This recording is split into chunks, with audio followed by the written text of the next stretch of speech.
क्या आपने कभी सोचा है एक ऐसी ताकत के बारे में जो हमारे हर दिन हर पल को आकार देती है? इसे हम अपनी आंखों से देख तो नहीं सकते, लेकिन इसके बिना हमारी ये दुनिया बिल्कुल अधूरी है।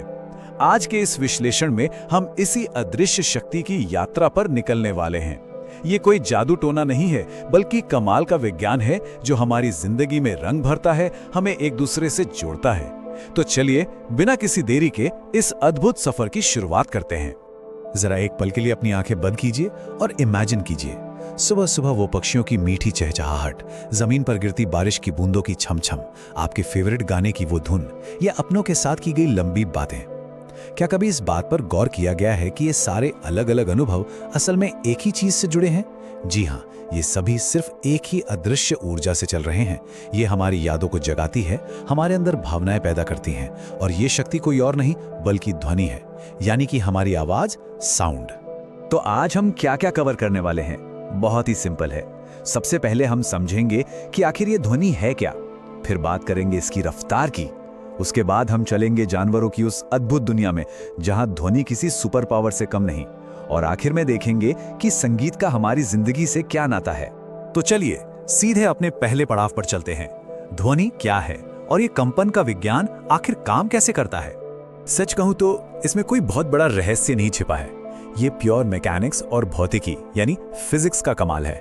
ध्वनि असल में ऊर्जा का ही एक रूप है। होता क्या है कि जब भी कोई चीज कंपन करती है, मतलब तेजी से हिलती है या वाइब्रेट करती है, तो ध्वनि पैदा होती है। उदाहरण के लिए, जब किसी ड्रम पर जोर से मारा जाता है या गिटार के तारों को छेड़ा जाता है, तो वहां एक फिजिकल वाइब्रेशन होता है। ये वाइब्रेशंस हवा में अदृश्य लहरें बनाते हैं, और जैसे ही ये लहरें सफर तय करके हमारे कानों के पर्दे से टकराती है ना, तो हमारा ये जो कमाल का दिमाग है वो तुरंत इन कंपनों को पकड़ता है और उन्हें उस आवाज में ट्रांसलेट कर देता है जिसे हम सुन पाते हैं। है ना, एकदम चमत्कारी। लेकिन रुकिए, यहाँ एक बहुत बड़ा कैच है। ध्वनि नाम की ये जो ऊर्जा है ना, ये कभी भी अकेले सफर नहीं कर सकती।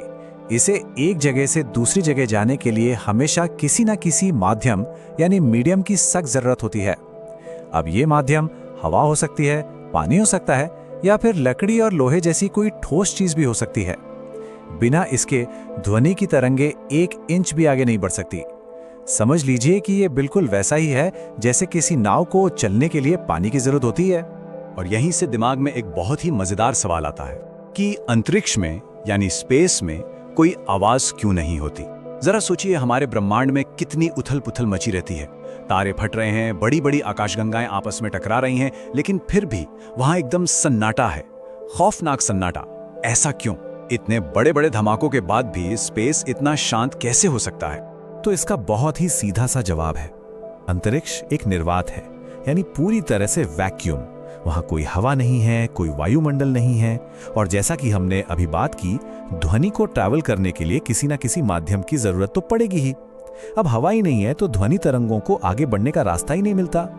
इसीलिए स्पेस में चाहे कितने भी भयंकर धमाके क्यों ना हो जाएं, तरंगे आगे बढ़ ही नहीं सकती। और नतीजा बिल्कुल सही, एकदम पिन ड्रॉप साइलेंस। चलिए अब अपने दूसरे हिस्से की तरफ बढ़ते हैं। बात करते हैं ध्वनि की गति की, और उसकी उस सीमा की जिसे पार करना आसान नहीं। अब आप सोचेंगे कि ये आवाज आखिर कितनी तेज भाग सकती है। एक नंबर याद रखिए, 343। ये कोई रैंडम नंबर नहीं है। हवा में नॉर्मल टेम्परेचर पर ध्वनि लगभग 343 मीटर पर सेकंड की स्पीड से ट्रैवल करती है। जरा इमेजिन कीजिए, सिर्फ 1 सेकंड में 343 मीटर्स। ये स्पीड बहुत ज्यादा है, लेकिन ये अनलिमिटेड नहीं है। इसकी अपनी एक लिमिट है। इस चीज को हम अपने रोजमर्रा के अनुभव से बहुत आसानी से समझ सकते हैं। बारिश के मौसम में आपने भी ध्यान दिया होगा, आसमान में बिजली पहले चमकती है और बादलों के गरजने की आवाज कुछ सेकंड्स बाद आती है। ऐसा इसलिए होता है क्योंकि प्रकाश यानी लाइट की गति अविश्वसनीय रूप से तेज होती है। वो तुरंत हम तक पहुंच जाती है, लेकिन ध्वनि की गति, वही 343 मीटर प्रति सेकंड, लाइट के सामने काफी धीमी पड़ जाती है। इसीलिए उस गड़गड़ाहट को हमारे कानों तक पहुंचने में थोड़ा टाइम लग जाता है। पर यहाँ एक बड़ा ट्विस्ट है। हमें अक्सर ऐसा लगता है कि हवा में आवाज सबसे आसानी से और तेजी से ट्रैवल करती होगी, है ना? लेकिन भौतिक विज्ञान कुछ और ही कहता है। असल में ध्वनि हवा की तुलना में पानी के अंदर बहुत ज्यादा तेजी से चलती है। और अगर हम लोहे जैसी किसी ठोस चीज की बात करें तो उसमें तो इसकी स्पीड रॉकेट की तरह हो जाती है, सबसे तेज। इसके पीछे का लॉजिक ये है कि माध्यम जितना ज्यादा घना होगा, उसके कण उतने ही पास पास होंगे और ध्वनि की तरंगें उतनी ही फुर्ती से एक से दूसरे कण तक छलांग लगाएंगी। सच में ये काफी हैरान करने वाली बात है। अच्छा, अब हम इस विज्ञान को थोड़ा जीव जंतुओं की नजर से देखते हैं। हमारा तीसरा भाग, जानवरों की अद्भुत दुनिया और उनकी जैविक महाशक्तियां। प्रकृति में इकोलोकेशन नाम की एक चीज होती है जो किसी हाईटेक रडार सिस्टम की तरह काम करती है। चमगादड़ को तो आप जानते हैं, वो इसी सुपर पावर का इस्तेमाल करते हैं। होता यह है कि पहले चमगादड़ एक खास तरह की आवाज निकालता है, फिर वो ध्वनि तरंग जाकर किसी चीज या उनके शिकार से टकराती है। टकराने के बाद वो तरंग बाउंस बैक करती है, वापस लौटती है, जिसे चमगादड़ के तेज कान तुरंत पकड़ लेते हैं और फिर उनका दिमाग उस लौटी हुई आवाज की कैलकुलेशन करके उस चीज की सटीक लोकेशन, दूरी और यहां तक कि उसके आकार का भी पता लगा लेता है। और ये पूरा प्रोसेस घुप अंधेरे में पलक झपकते ही हो जाता है ना कमाल का रडार? और ये जादू सिर्फ हवा तक सीमित नहीं है, गहरे पानी के अंदर भी यही चलता है। डॉल्फिन और व्हेल जैसे समुद्री जीव विशाल महासागरों में मीलों दूर तक एक दूसरे से बात करने के लिए ध्वनि का ही तो इस्तेमाल करते हैं। सबसे दिलचस्प बात तो यह है कि प्रकृति के इसी इको लोकेशन वाले आइडिया से प्रेरणा लेकर इंसानों ने अपनी खुद की तकनीक बना डाली। आज हमारे वैज्ञानिक समुद्र की गहराइयों को नापने और पानी के नीचे छिपी चीजों को खोजने के लिए जिस सोनार तकनीक का इस्तेमाल करते हैं ना, वो बिल्कुल इन्हीं व्हेल और डॉल्फिन के कम्युनिकेशन स्टाइल की कॉपी है। विज्ञान और प्रकृति की ये पार्टनरशिप वाकई शानदार है।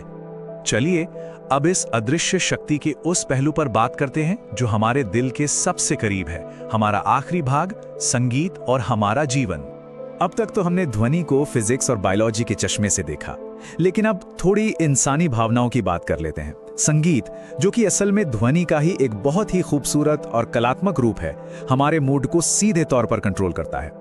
सोचिए, जब कोई बहुत ही धीमा, सुकून देने वाला संगीत बजता है तो हमारा दिमाग वैज्ञानिक रूप से शांत होने लगता है, स्ट्रेस छूमंतर हो जाता है। वहीं दूसरी तरफ जब तेज बीट्स वाला कोई एनर्जेटिक गाना बजता है तो हमारे शरीर में एड्रेनालिन रश होने लगता है, पैर अपने आप थिरकने लगते हैं।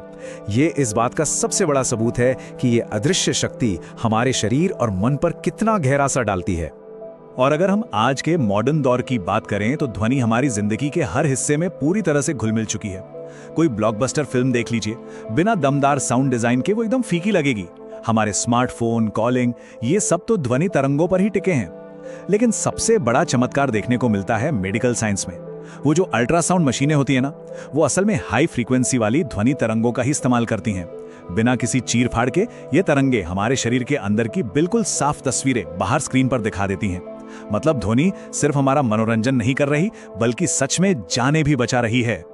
तो इसी के साथ हम इस विश्लेषण के बिल्कुल आखिर में आ गए हैं और इस पूरे सफर का जो सार है वो एक बहुत ही गहरे दार्शनिक विचार में छुपा है। खामोशी भी हमें तभी समझ आती है जब ध्वनि मौजूद हो। जरा गहराई से सोचिएगा इस बात पर। ये जो अदृश्य शक्ति है ना, ये सिर्फ शोर शराबा नहीं है, ये असल में जीवन की धड़कन है। ये वो ताकत है जो हमें एक दूसरे से जोड़ती है और हमारी दुनिया को इतना जीवंत बनाती है। क्या अगली बार सुबह पक्षियों की चहचहाहट सुनकर आप ध्वनि को उसी नजरिए से सुन पाएंगे जैसे हमेशा सुनते आए हैं? शायद नहीं। इसी विचार के साथ हम आज की ये चर्चा यहीं खत्म करते हैं। याद रखिए, ये अदृश्य शक्ति हमेशा हमारे चारों ओर है, बस इसे